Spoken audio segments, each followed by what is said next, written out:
অপু একটা বোকা, ও একটা বোকামি। আর অপুর হয়তো পাশে কেউ ছিল না, এখন তো অপুর পাশে অনেকেই হয়েছে, এই আর কি। আমার হচ্ছে না। অপুকে নিয়ে কাজ করবেন কিনা ভবিষ্যতে? অবশ্যই করব, কেন করব না? ওই যে আমি বললাম যে আমি একটু রাগ হয়েছি বা ও একটু রাগ করেছে, ঠিক হয়ে যাবে। একটা ফ্যামিলির মধ্যে রাগ থাকে। আপনারা কি বলেন? তখন কি বুবলি রিপ্লেস হয়ে যাবে কিনা? না, একদম না।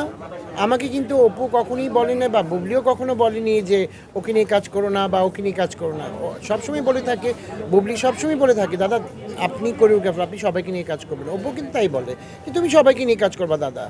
আমি সবাইকে নিয়েই কাজ করি, হ্যাঁ। কাজ আগে হয়তো বা যখন আপনারা দেখেছেন অপুকে নিয়ে আমি কাজ করেছি, তখন হয়তো অপুকে নিয়ে আমি সব কাজ করার চেষ্টা করেছি, কারণ তখন অপুর হয়তো পাশে কেউ ছিল না, তাই না? এখন তো অপুর পাশে অনেকেই হয়েছে, এই আর কি। আমার হচ্ছে না, হবে। অনেক ধরনের গুঞ্জনও শোনা যাচ্ছে, এই বিষয়ে কি বলবেন?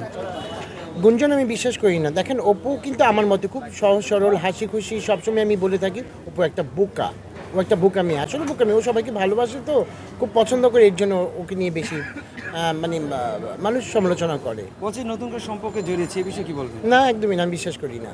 ও সমালোচনার মধ্যেই ও থাকতে চায় না, ওকে জড়ায়। আর নতুন করে যেটা আপনারা শুনছেন, এটা সম্পূর্ণ ফেক কথা। এখন জানি না, কিন্তু আমি বলবো ফেক কথা।